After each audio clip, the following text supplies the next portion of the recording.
ಪಾವನದ ಪ್ರಾರ್ಥನೆ.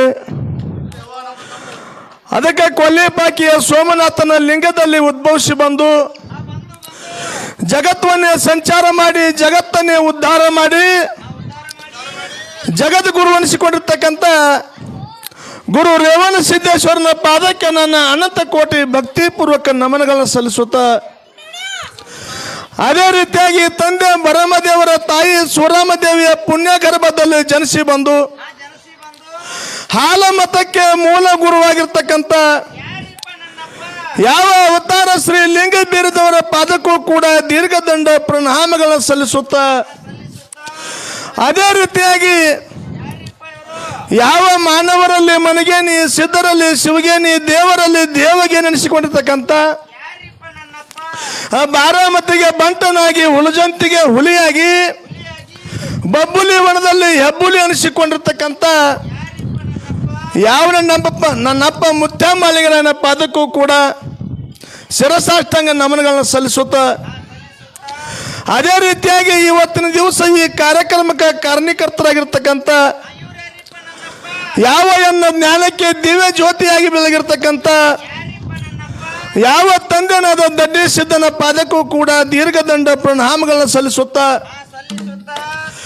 ಅದೇ ರೀತಿಯಾಗಿ ಯಾವ ಹತ್ತನೇ ತಾಲೂಕ ಬೆಳಗಾವಿ ಜಿಲ್ಲೆಯ ಹೊನ್ನಾಗಲಣಿ ದಂಡೆಯ ಮೇಲೆ ವಾಸವಾಗಿರ್ತಕ್ಕಂಥ ಯಾವ ಚಂದ್ರ ಸಾಲೆಯ ಗುಂತಿ ಒಳಗೆ ಬಂಗಾರದ ಹಸ್ತವನ್ನು ತೋರಿರ್ತಕ್ಕಂಥ ಮಹಿಮಾಂತಕ ಶ್ರೀ ಮುತ್ಯಾಮರಲಿಂಗನ ಪಾದಕ್ಕೂ ಕೂಡ ಕೋಟಿ ಕೋಟಿ ನಮನ ಸಲ್ಲಿಸುತ್ತಾ, ಅದೇ ರೀತಿಯಾಗಿ ಸಭಾದಲ್ಲಿ ಆಸೀನರಾಗಿರ್ತಕ್ಕಂಥ ಸಭಾ ಪಂಡಿತರಿಗೂ, ಜ್ಞಾನ ಪಂಡಿತರಿಗೂ, ಕಲಾ ಪ್ರೇಮಿಗಳಿಗೂ, ನನ್ನ ಅಕ್ಕನ ಬೆಳಗಕ್ಕೂ ಸಹಿತ ಒಂದು ಸಲ ಕೈ ಎತ್ತಿ ನಮನ ಸಲ್ಲಿಸುತ್ತಾ, ಅದಕ್ಕೆ ಈ ಒಂದೆರಡು ಮಾತು ಮಲ್ಲಪ್ಪನ ಅದಕ್ಕೆ ಹೇಳಿದ್ರು ಮಾತ, ನಂಬಲೆ ಮನುಜ ಹಂಬಲಿಸಿ ಕೆಡಬೇಡ, ನಂಬಲೆ ಮನುಜ ಹಂಬಲಿಸಿ ಕೆಡಬೇಡ, ಶ್ರೀ ಸಂಬನ್ ಒಲಮೆಗೆ ನಂಬಿಕೆ ಕಾರಣ, ದೇವರನ್ನು ನಂಬಿ ಯಾರೂ ಕೆಟ್ಟಿಲ್ಲ, ದೇವರನ್ನು ಕೆಣಕಿ ಜಗತ್ತಿನಲ್ಲಿ ಯಾರೂ ಬದುಕಿಲ್ಲ ಅಂತ ಹೇಳಿದ್ರು.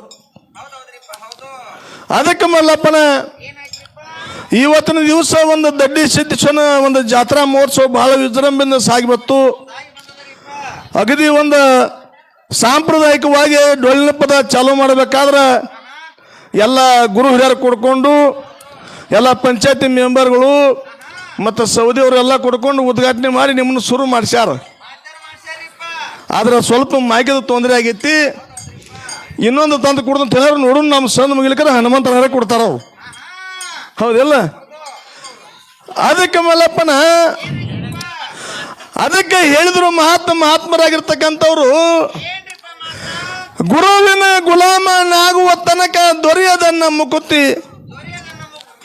ಅದಕ್ಕೆ ಈ ಮಾನವ ಜನ್ಮಕ್ಕೆ ನಾವು ನೀವೆಲ್ಲ ಬಂದೀವಪ್ಪ ಅಂತಂದ್ರೆ ಆ ಭಗವಂತನ ಮೇಲೆ ನಂಬಿಕೆ, ಶ್ರದ್ಧಾ, ಭಕ್ತಿ ಇಟ್ಟು ಯಾರು ನಡೀತಾರೆ ನೋಡು, ಅವರ ಮನೆಯೊಳಗೆ ಭಗವಂತ ಸದಾನಿದ ದುಡಿತಾನು ಅಂತ ಹೇಳಿ ಹಿರಿಯರು ಹೇಳ್ಕೊತ ಬಂದಾರ. ಅದಕ್ಕೆ ಇವತ್ತಿನ ದಿವಸ ನಮ್ಮ ಇಡೀ ಭಾರತದೊಳಗನ ಹಿಂಗೆಲ್ಲ ಒಂದು ಜಾತ್ರೆ ಆಗಲಿ, ಕೇತ್ರೆ ಆಗಲಿ, ಕಾರ್ಯಕ್ರಮ ನಡೀಬೇಕಾದ್ರೆ ಯಾರ್ದು ಪುಣ್ಯ ಪತ್ ಕೇಳಿದ್ರ, ಯಾವ ಗಡಿನಾಡ ಪ್ರದೇಶದೊಳಗೆ ಬಾಂಡ್ರಿ ಮೇಲೆ ನಿಂತು ಯುದ್ಧ ಮಾಡಿದ್ರು ಸೈನಿಕರು ಯಾರ ಜೋಡಿ? ಪಾಕಿಸ್ತಾನ ಜೋಡಿ ಯುದ್ಧ ಮಾಡಿ ಜಯಶಾಲಿ ಆಗಿ ಬಂದಾರಪ್ಪ ಅಂತ ಹೇಳಿ ನಮ್ಗೆ ಕಾರ್ಯಕ್ರಮ ಮಾಡ್ದಾವು. ಇವತ್ತಿನ ದಿವಸ ಮಲ್ಲಪ್ಪನ ಹೆಂಗ ನಡೆದ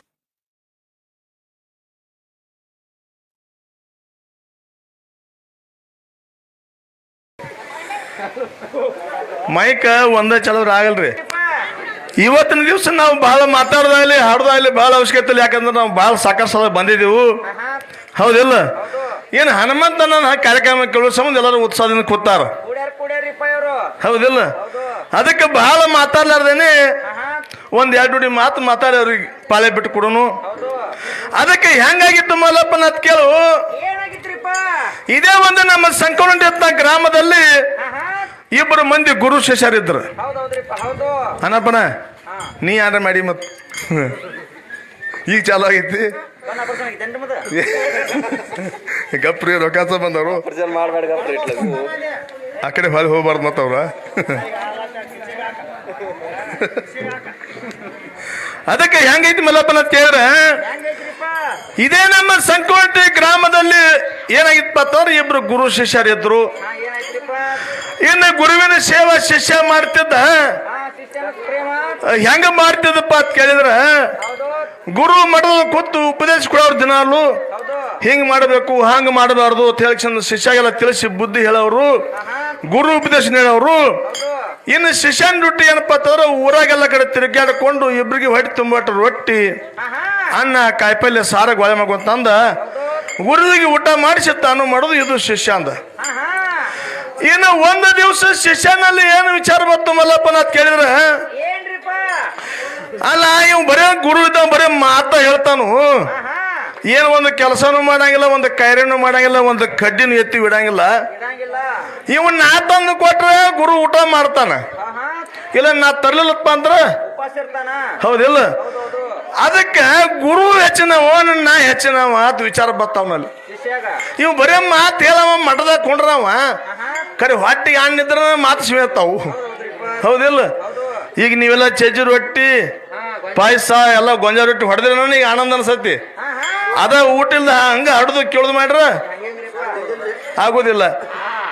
ಅದಕ್ಕೆ ಶಿಷ್ಯ ವಿಚಾರ ಮಾಡಿದ ಇವತ್ತಿನ ದಿವಸ ಗುರುವಿಂದ ಇಟ್ಟು ದಿವಸ ಸೇವೆ ಮಾಡ್ಯಾನಪ್ಪ ಅಂತಂದ್ರ ಗುರುವು ಎಷ್ಟು ದುಡುಕು ನಾನು ಎಷ್ಟು ಅವನಲ್ಲಿ ಭಕ್ತಿ ಐತಿ ಅವನಿಗೆ ಎಷ್ಟು ದೇವ್ರ ಬಲ್ತಾನ ನೋಡೋನು ಅಂತೇಳಿ ವಿಚಾರ ಬಂದು ಏನ್ ಮಾಡಿದಪ್ಪ ಅಂತಂದ್ರ ಗುರುವಿಗೆ ಹೇಳಿದ, ಭಗವಂತ ಇವತ್ತಿನ ದಿವಸ ನಾ ಏನು ಊಟ ಮಾಡ್ತಾನಂತಕ್ಕಂಥದ್ದು ಹೇಳು.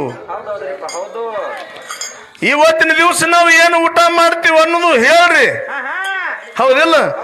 ನೀವು ಕರೆಕ್ಟ್ ಹೇಳ್ರಿಪ್ಪ ಅಂತಂದ್ರ ನಾಳಿಂದ ನಾ ಊರಾಗ ಹೋಗಿ ಮತ್ತೆ ಬೇಡ್ಕೊಂತಾರವ. ಇನ್ನು ನೀವು ಹೇಳುದೆಲ್ಲರೂ ಜರ ತಪ್ಪು ಅನಿಸ್ತಪ್ಪ ಅಂತವ್ರ ತಪ್ಪ ಆಯ್ತಪ್ಪ ಅಂತವ್ರ ನೀವು ಹೇಳುದು ಬೇರೆ ಹೊತ್ತು ನಾವು ಬ್ಯಾರೆ ಊಟ ಮಾಡಿವಂದ್ರ ಹೌದಿಲ್ಲ.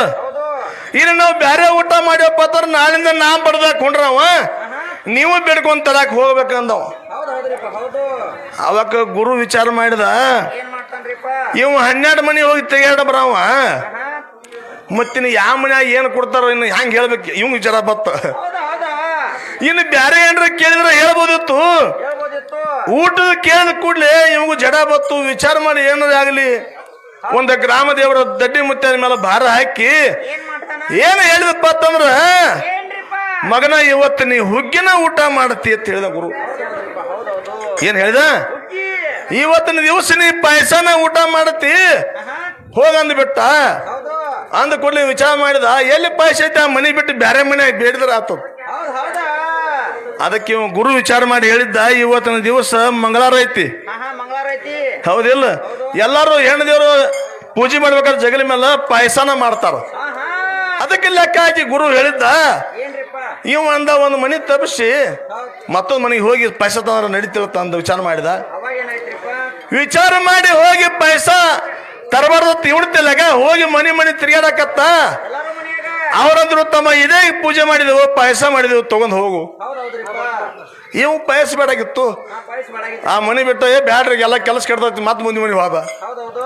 ಅಲ್ಲಿ ಹೋಗಿ ಅಲ್ಲಿ ಕೇಳಿದ, ಅವರು ಅಂದ್ರು ತಮ್ಮ ಪಾಯಸ ಮಾಡಿದೆವು ಒಯ್ಯವು. ಹಿಂಗ್ ನೋಡಿದ 3-4 ಮನಿ ಇದೇನು ಕೆಲಸ ಆಗಂಗಿಲ್ಲ. ಇವತ್ತಿನ ದಿವಸ ನಾವು ಊಟನ ಮಾಡಬಾರ್ದು, ನಮ್ಮ ಮಠಕ್ಕೆ ಹೋಗ್ಬಾರ್ದು ವಿಚಾರ ಮಾಡಿದೆವು. ಯಾಕಂತಂದ್ರ ನಾನ ಮಠಕ್ಕೆ ಪಾಯಸ ತಗೊಂಡು ಹೋಗ್ಲಿಲ್ಲಪ್ಪ ಅಂತಂದ್ರ ನಾನು ಊಟ ಮಾಡಂಗಿಲ್ಲ, ಗುರುನು ಊಟ ಮಾಡಂಗಿಲ್ಲ. ಅದಕ್ಕೆ ಇದೊಂದು ಊಟ ತಪ್ಪಿಸಿದ್ರ ಆತ ತಿಳ್ಕೊಂಡು ಏನ್ ಮಾಡಿದಪ್ಪ ಅಂತಂದ್ರೆ ಯಾರಿಗೆ ಭೇಟಿ ಆಗೋದು ಬೇಡ ಅಂತೇಳಿ ಊರ್ ಹೊರಗೆ ಹೋಗಿ ಒಂದು ಗಿಡದ ಮೇಲೆ ಏರಿ ಕೂತು ಬಿಟ್ಟಿವು. ಯಾರಿಗೆ ಬೇಡುದನು ಬೇಡ ಏನು ಮಾಡೋದು ಬೇಡ, ಇವತ್ತಿನ ದಿವಸ ಹೋಗ್ಲಿ ಇನ್ನು ಸಾಯಂಕಾಲ ವಿಚಾರ ಮಾಡೋಣ ಅಂದೆವು. ಹೋಗಿ ಪಾಯಸಕ್ಕೆ ಹೋಗಿ ಒಂದು ಗಿಡದಾಗ ಏರಿ ಚಂದ ಊರ್ ಹೊರಗೆ ಕೂತು ಬಿಟ್ಟ. ಅವಾಗ ಬ್ಯಾಸಾಗ ಏನಾಗಿತ್ತಪ್ಪ ಅಂತಂದ್ರೆ ಪಂಡ್ರಾಪುರ ದಿಂಡೆ ಹೊಟ್ಟಿತ್ತು. ಆ ಪಂಡ್ರಾಪುರ ದಿಂಡೆಯವ್ರು ಏನು ವಿಚಾರ ಮಾಡಿರಪ್ಪ ಅಂತಂದ್ರೆ ಇಲ್ಲಿ ಗಿಡನೂ ಐತಿ, ನೆಲ್ಲು ಐತಿ, ಬಾಯಿನೂ ಐತಿ, ಇಲ್ಲಿ ಊಟ ಮಾಡ್ಕೊಂಡು ಹೋಗ್ಬೇಕು ಅಂತ ತಿಳ್ಕೊಂಡು ಏನ್ ಮಾಡಿರಪ್ಪ ಅಂತಂದ್ರೆ ಇವೇನು ಮರ ಹತ್ತಿ ಕೂತಿದ್ಲ ಶಿಷ್ಯ, ಮರದ ಕೆಳಗೆ ಬಂದ್ರು. ಅವ್ರು ಏನ್ ಮಾಡಿರಪ್ಪ ಅಂತಂದ್ರೆ ಅಗದಿ ಪಾಯಸ ಅನ್ನ ಸಾಂಬಾರ ಕಾಯಿಪಲ್ಲೆ ಎಲ್ಲ ತಮ್ಮ ಅಡಿಗೆ ಜೋಡಣೆ ಮಾಡ್ಕೊಳತ್ತಿದ್ರು. ಇನ್ನೇನು ಊಟ ಅಡಿಗೆ ತಯಾರು ಮಾಡಿ ಊಟ ಮಾಡ್ಬೇಕಂತಿದ್ರು. ಅನಕ ಒಂದು 4 ಮಂದಿ ಕಳೆದು ಕೂಡಿ ಏನ್ ಮಾಡಿರಪ್ಪ ಅಂತಂದ್ರೆ ಅದೇ ಹಾದಿ ಕೂಡಿ ಅಲ್ಲಿಗೆ ಬಂದ್ರು. ಏನಲ್ಲಿ ಬಂದ ಕೂಡಲೇ ಏನಾಯ್ತ್ರಿಪ್ಪ ಈ ಪಂಡ್ರಾಪುರ ದಿಂಡೆ ಸಂತರು ನೋಡಿದ್ರು ಇವ್ರು 4 ಮಂದಿ ದರೋಡಿ ಮಾಡೋ ಕಾಣ್ತಾರು. ಇನ್ನು ಇವ್ರ ಕೈ ಸಿಕ್ಕವಪ್ಪ ಅಥವಾ ನಮ್ಮಲ್ಲಿ ಇರ್ತಕ್ಕಂಥ ಎಲ್ಲ ರೊಕ್ಕ ರೂಪಾಯಿ ಏನು ಕಾಯಂಗಿಲ್ಲ. ಇದು ಊಟನ ಬೇಡ, ಮುಂದೆ ಮಾಡಿದ್ರೆ ಹತ್ತು ಹೋಗು ನಡೀರುತ್ತೆ ಎಲ್ಲ ಕೂಡ. ಅಲ್ಲೇ ಊಟ ಅಡಿಗೆ ಬಿಟ್ಟು ಹೋಗಿಬಿಟ್ರು. ಅವಾಗ ಏನಾಯ್ತ್ರಿಪ್ಪ ಅವಾಗ ಇವ್ರು 4 ಮಂದಿ ಬಂದಕ್ಸಿಂದ ಪಾಯಸ ಮಾಡಿ ಜಗಳ ಬಂದು ನಿಂತರು. ನಿಂತ ಕೂಡಲೇ ವಿಚಾರ ಮಾಡಿದ್ರು, ಪಂಚ ಪಕ್ವಾನ ಅಡಿಗೆ ತಯಾರೈತಿ, ಏನು ಹರಕತ್ತಿಲ್ಲ, ಎಲ್ಲರೂ 4 ಮಂದಿ ಕೂಡಿ ಊಟ ಮಾಡ್ಕೊಂಡು ಮುಂದೆ ಹೋಗುನು ಅಂತ ಮಾತಾಡ್ರು. ಅವಾಗ ಏನಾಯ್ತ್ರಿಪ್ಪ ಅದ್ರಾಗ ಒಬ್ಬ ಏನಂದಪ್ಪ ಅವ್ರು ಏನು ಹುಚ್ಚದ್ರಿ ಒತ್ತಂದವ. ಏನ್ ಹುಚ್ಚದಿರು ಈಗ ಸುತ್ತಮುತ್ತ ಹಳ್ಳಿಗೆಲ್ಲ ನಾವು ಬ್ಯಾಸರಾದ ಮಂದಿ, ಮೊದ್ಲ ನಾವು ಯಾರಿಗೂ ಬೇಕಾದ ಮಂದಿ ಅಂತೂ ನಾವು ಅಲ್ಲ. ಅಲ್ಲ ಅಲ್ಲ ಇನ್ ನಮಗೆ ಇಂಥವ್ರು ಅಡಿಗೆ ಮಾಡಿದಾರಪ್ಪ ಅಂತಂದ್ರ ಬರೀ ಅಡಿಗೆ ಅಷ್ಟೇ ಮಾಡ್ಯಾರ್ತ ಏನು ಎದ್ರ ಹೇಳ್ತೀರಿ ಅಂತಂದವ. ಆ ಅಡಿಗೆ ಮಾಡಿ ಅದ್ರೊಳಗೆ ಇಷ್ಟ ಹಾಕಿದ್ರ ಅಂದ್ರ ಹೌದು ಮತ್ ಹೆಂಗ ಊಟ ಮಾಡೋದು? ಹೌದೌದ್ರಿಪ್ಪ ಒಬ್ಬ ಅಂದ, ಏನ್ರಿಪ್ಪ ಇನ್ನೂ ಬಂದ, ಇಲ್ಲ ಇಷ್ಟೆಲ್ಲ ಅಡಿಗೆ ಮಾಡ್ಯಾರ ಕರೆ ಯಾರು ಇಲ್ಲಪ್ಪ ಅಂತಂದ್ರ ಎಲ್ಲಿ ಹೋದ್ರಿ ಇವ್ರು ಅಡಿಗೆ ಮಾಡಿದವ್ರು? ಹೌದೌದೌದು ಎಲ್ಲಾ ಕಡೆ ಸುತ್ತ ಹಾಕೆಲ್ಲ ನೋಡಿದ್ರು ಯಾರು ಇದ್ದಿಲ್ಲ, ಮ್ಯಾಲ ಒಬ್ಬ ಕೂತಿದ್ದೀವಿ. ಹಾ ಇವ್ರು ನೋಡಿದ್ರು, ಇಲ್ಲದನಂದ್ರು ಮ್ಯಾಲ ಕೂತ ನೋಡ್ ಮಗ ಅಂದ್ರು. ಮ್ಯಾಕ್ ಕೂತಾನ್ರಿ ಎಲ್ಲ ಅಡಿಗೆ ತಯಾರ ಮಾಡಿಟ್ಟು ವಿಷ ಹಾಕಿ ನಮ್ಮನ್ನ ಕೊಲ್ಬಗದ್ ಮಾಡ್ಯಾನು, ಮ್ಯಾಲೆ ಕೂತಾನ ಮೊದಲು ತಳಗ ಇಳಿಸ್ರಿ ಅಂದ್ರು. ಹೌದೌದು ಅವಾಗ ಕಲ್ತು ತೆಳಗೆ ಇಳಿತೇವ ಮಗನ ಎರಡು ಬಿಡತ್ತೇವ ಕಲ್ಲಂದ್ರ ಅವ್ರ ತೆಳಗಿಳಿದು ಬರ್ಬೇಕಾತು. ಹೌದೌದು ಅವಾಗ ತೆಳಗಿಳಿದು ಬಂದ. ಒಂದು ಅವಾಗ ಹೇಳಿದ, ನಾ ಅಡಿಗೆ ಮಾಡಿಲ್ರಿ, ನನಗೆ ಹಂಗೆ ಗೊತ್ತಿಲ್ಲ, ಅಡಿಗೆ ಮಾಡಿದ್ ಬೇರೆ ಇದ್ರು ಅವ್ರೆಲ್ಲ ಹೋಗ್ಯಾರ್ರಿ, ನಾನು ಬಿಟ್ಟು ಬಿಡ್ರಿ, ನನಗೆ ಅದಕ್ಕೆ ಸಂಬಂಧ ಇಲ್ಲ ಅಂದ್ರು. ಹೌದ ಹೌದ ಅವಾಗ ಅವ್ರು ಅಂದ್ರು, ಸರಳ ಮಗನ ಪಾಯಸ ತಿಂದಿ ಚಲೋ, ಇಲ್ಲಾಂದ್ರ ಇಲ್ಲಾಂದ್ರೆ ಇಲ್ಲಿ ಹೋಗೋದು ಬಿರಿ ಆಗ್ತತಿ. ಹೌದೌದ್ರಿಪ್ಪ ಹೌದು ಅದಕ್ಕೆ ಇವತ್ತು ಮಲ್ಲಪ್ಪನ ಏನಾಯ್ತ್ರಿಪ್ಪ ಆ ಗುರು ಹೇಳಿದಂಗ ಹೆಂಗ ಶಿಷ್ಯಾಗ ಪಾಯಸ ಸಿಕ್ಕಿತ್ ನೋಡು, ಅದೇ ರೀತಿಯಾಗಿ ಇವತ್ತಿನ ದಿವಸ ನಮ್ಮ ಮುರುಗುಂಡದ ಗ್ರಾಮದಿಂದ ಹೊಳೆ ಪೂಜಾರವರು ಮ್ಯಾಲ ಬಂದೈತಿ. ಇನ್ನು 10ನೇದು ನಮ್ಮ ಅನ್ನಪ್ಪ ಚರಮಣ್ಣ ಮ್ಯಾಲ ಬಂದೈತಿ. ಅದಕ್ಕೆ ಇವತ್ತಿನ ದಿವಸ ಆ ದಡ್ಡಿ ಮುತ್ತನ ಪ್ರಸಾದ ನಮ್ಮೊಳಗ ಹನಿಮಳ ಬರ್ದೈತಿ, ಹನಿಮಳದಾಗ ನಮಗೆ ಸಿಕ್ಕೈತಿ. ಸಿಕ್ಕತ್ರಿಪ್ಪ ಶಾವಿಗೆ ಪಾಯಸ. ಅದಕ್ಕೆ ಹೇಳಿದ್ರು ಮಲ್ಲಪ್ಪನ, ಬಹುತ ಸುಕೃತಾಚಿ ಜೋಡಿ ಮಣ್ಣು ವಿಠಲ ಹೊಡಿ ವಿಠಲ ಹೊಡಿ ಅಂತ ಹೇಳಿದ್ರು. ಹಿಂಗಂದ್ರೆ ಏನ್ರಿಪ್ಪ ಮಾತ? ಅದಕ್ಕೆ ಹೆಂಗೈತಿ ಮಲ್ಲಪ್ಪನ, ಇವತ್ತಿನ ದಿವಸ ಆ ಭಗವಂತನ ಸನ್ನಿಧಾನದೊಳಗೆ ನಿಮ್ಮ ದರ್ಶನ ಆಗ್ಬೇಕಾದ್ರ, ಇವತ್ತಿನ ದಿವಸ ನಿಮ್ಮ ಪರಿಚಯ ನಮಗಾತು, ನಮ್ಮ ಪರಿಚಯ ನಿಮ್ಗೆ ಆಗ್ಬೇಕಾದ್ರ ಇದೊಂದು ಪೂರ್ವ ಜನ್ಮದ ಪುಣ್ಯದ ಫಲ ಐತೆ ತಿಳ್ಕೊಂಡು ಇವತ್ತಿನ ದಿವಸ ನಾವು ಕೊಡ್ಬೇಕಾಗೈತಿ. ಅದಕ್ಕೆ ಬಹಳ ಒಂದು ಮಾತಾಡ್ಲಾರ್ದೇನೆ ಟೈಮ್ ಬಹಳ ಆಗೈತಿ. ಏನ್ ಮಾಡ್ಬೇಕೈತಿರಿಪ್ಪ? ಮೊದಲ ಕಾರ್ಯಕ್ರಮ ಸಂಬಂಧ 1 ತಾಸು ಹೋಯ್ತು, ಮೈಕ್ ಸಂಬಂಧ ಮೈಕ್ ಸಂಬಂಧ 1 ತಾಸು ಹೋಗೈತಿ. ಹೌದೌದು ಹೌದಿಲ್ಲ? ಅದಕ್ಕೆ ಬಹಳ ಟೈಮ್ ತೋರ್ದು ಒಂದು ಯಥಾ ಪ್ರಕಾರ ಚಾಲ್ ಹಾಡಿ ನಮ್ಮ ಸರ್ಜೋಡಿ ಕಲಾಂತರಿಗೆ ಚಾನ್ಸ್ ಬಿಟ್ಟು ಕೊಡೋನು. ಮತ್ತೆ ಯಾವ ಪ್ರಕಾರವಾಗಿ ಮಾತಾಡ್ತಾರ, ಯಾವ ಪ್ರಕಾರವಾಗಿ ಹಾಡ್ತಾರ ನೋಡ್ಕೊಂಡು ಮತ್ತೆ ಮುಂದಿನ ಪಾಲಕ್ಕೆ ಹಾಡೋನು ಅಂತಕ್ಕಂಥ ಮಾತನ್ನು ಹೇಳಿ ಈ ಮಾತಿಗೆ ವಿರಾಮ ಬಿಡು.